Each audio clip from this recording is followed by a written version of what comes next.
Assalamualaikum warahmatullahi wabarakatuh. Di sini saya Raka Aditya Pradana dengan NIM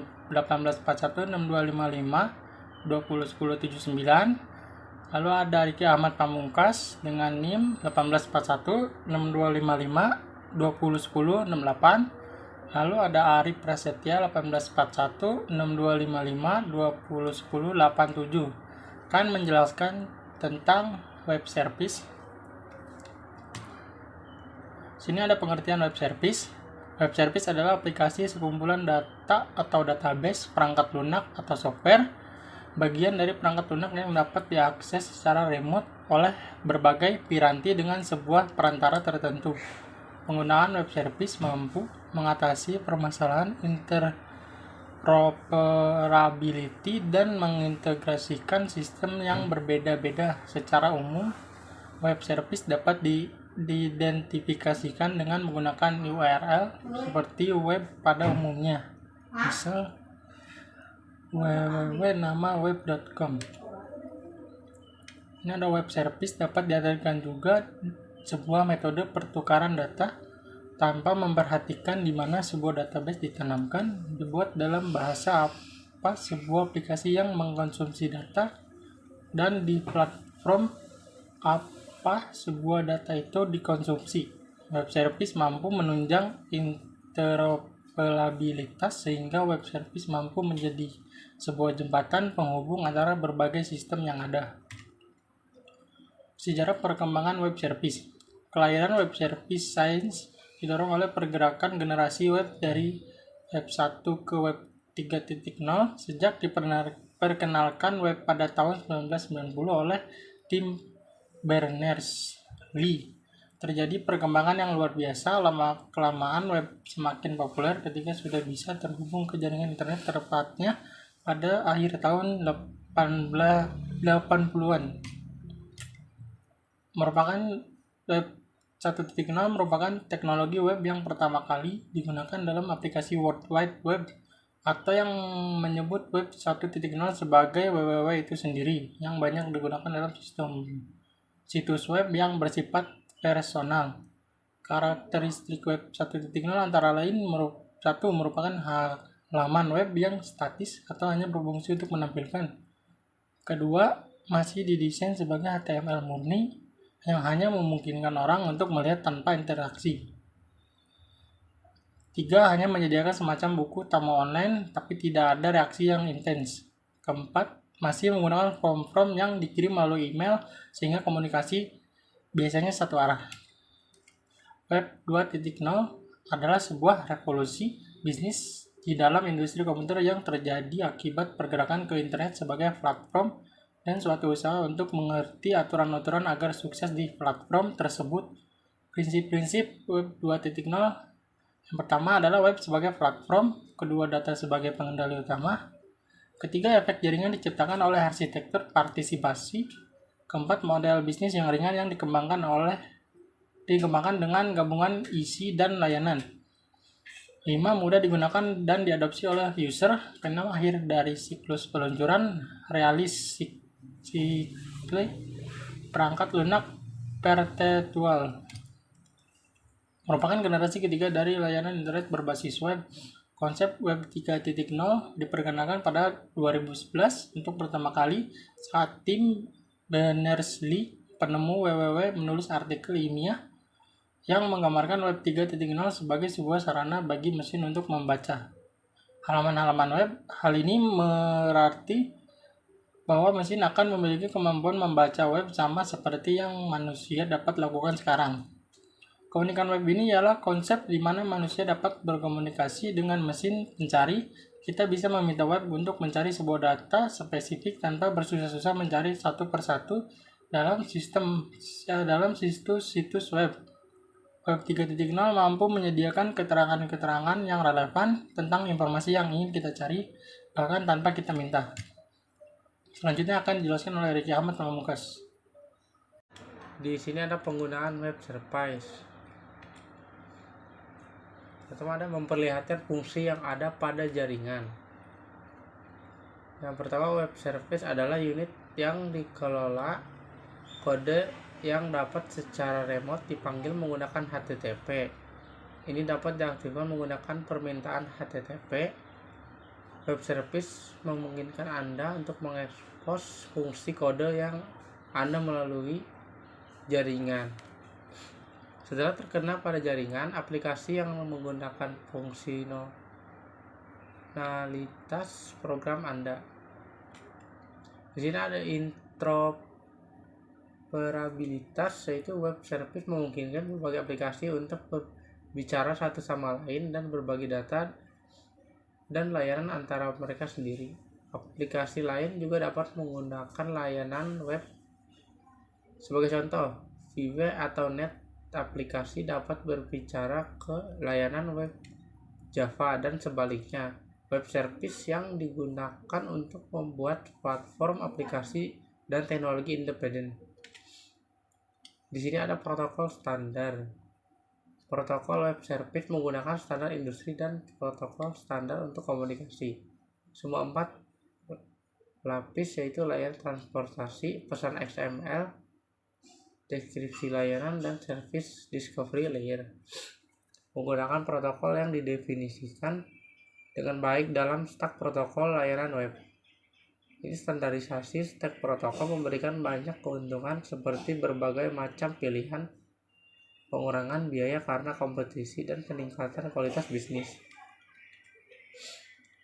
Di sini ada biaya komunikasi. Yang pertama, web service menggunakan SOAP terhadap protokol HTTP, sehingga Anda dapat menggunakan internet murah Anda yang ada untuk menerapkan web service. Solusi ini jauh lebih murah dibandingkan dengan solusi yang berpilih seperti EDI 2B. Selain SOAP terhadap HTTP, web service juga dapat diterapkan pada mekanisme transport yang ada lainnya seperti FTP. Di sini fungsi web service.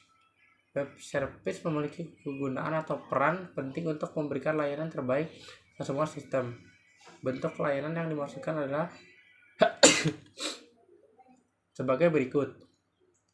Seperti yang dijelaskan sebelumnya, salah satu kegunaan web service adalah pada interoperabilitas tinggi dan dapat diakses oleh pengguna dimanapun serta kapanpun selama tersedia koneksi internet. Yang kedua, web service juga dapat diakses melalui protokol terbuka dan memanfaatkan web melalui SOAP atau singkatan dari Simple Object Access Protocol.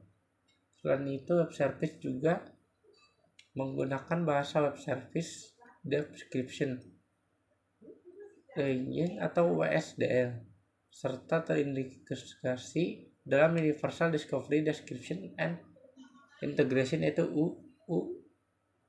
UIDI. Selanjutnya akan dilanjutkan oleh Arif Prasetya. Yang nomor 3, ini ada penggunaan pada web service dibuat terbuka untuk semua platform sehingga mempermudah dalam penggunaan serta lebih menyeluruh, keamanannya juga lebih terjamin. Yang kelima, masih banyak kegunaan lain yang bisa didapatkan dari web service meliputi routing dan pengiriman, manajemen dan monitoring, akselerasi, dan pastinya tidak mahal untuk pengimplementasiannya. Di sini ada arsitektur web service, yaitu suatu web service memiliki bentuk arsitektur yang terdiri dari beberapa komponen meliputi akses atau SOAP, XML, Discover, UUDDI, XML Registries, dan Describe WSDL. Dan terakhir communication layer, yaitu HTTP, SMTP, serta protokol lainnya. Penjelasan masing-masing dapat Anda simak pada ulasan di bawah ini. SOAP atau disebut dengan SOAP merupakan suatu protokol dan bertindak sebagai penyedia layanan pemaketan pesan dalam lingkungan terdistribusi yang menggunakan XML. SOAP juga memberi fasilitas komunikasi dengan metode RPC, yaitu Remote Procedure Call, antara pihak remote client dan server, SOAP juga merupakan sebuah dokumen XML yang mengatur bagaimana request serta bagaimana web service dapat.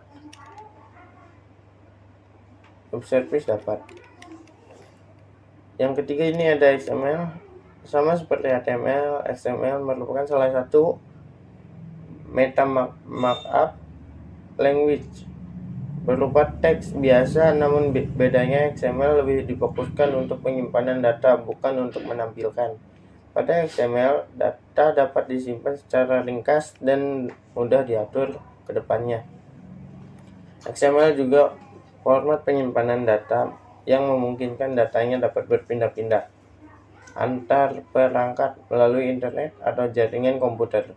Sama halnya HTML, pada XML juga terdapat tag-tag yang dapat kita tentukan sendiri agar data bisa ditata lebih terstruktur. Yang keempat itu ada WSDL, termasuk dalam lingkup Service Description. WSDL juga berupa dokumen XML dan tugasnya untuk memberi penjelasan dalam web service. Tersedia metode apa saja. Selain itu, WSDL juga memberi penjelasan parameter yang memanggil metode serta hasil pemanggilannya. Terus yang kelima ada UDDI atau Universal Description, Discovery and Integration. Memiliki tugas untuk mendeskripsikan bisnis service yang didukung spesifikasi web service yang digunakan, model pemrograman serta skema yang dipakai. Di sini ada perusahaan dan instansi yang menerapkan web service. Web service dapat dikembangkan menggunakan software aplikasi server. Contoh dari server aplikasi itu ada Axis dan Jakarta Tomcat server, keduanya pada project Apache. Ada Cold Vision dari Macromedia atau Adobe.gnu dari GNU Project. Java Web Service Development Pack atau biasa disebut JWSDP dari Sun Microsystem berdasarkan pada Jakarta Tomcat. Mono Development Platform dari Novell, Microsoft.NET Server dari Microsoft, OpenEdge Platform dari Progress Software, Oracle Application Server dari Oracle Corporation, WebSphere Application dari IBM. Facebook juga menerapkan sistem web service. Fungsi dari web service sangatlah berguna dan dapat diimplementasikan pada perusahaan atau instansi berskala besar, seperti Facebook, yang menyediakan layanan info ataupun berita yang berasal dari website lain tanpa harus tahu struktur data pada database yang akan dimintai informasinya. Amazon Web Service menyediakan layanan infrastruktur kunci bisnis dunia yang bermanfaat untuk membangun bisnis perusahaan dan sebagai akses penawaran produk dari suatu perusahaan ke perusahaan lain. Amazon Web Service juga menyediakan layanan cloud computing sehingga pengguna dapat menyimpan data secara permanen di dalam server di internet. Beberapa vendor di luar negeri mulai berkolaborasi satu sama lain dengan konsep web service. Mungkin cukup sekian penjelasan dari kelompok kami, kurang lebihnya mohon maaf. Wabillahi taufiq wal hidayah. Wassalamualaikum warahmatullahi wabarakatuh.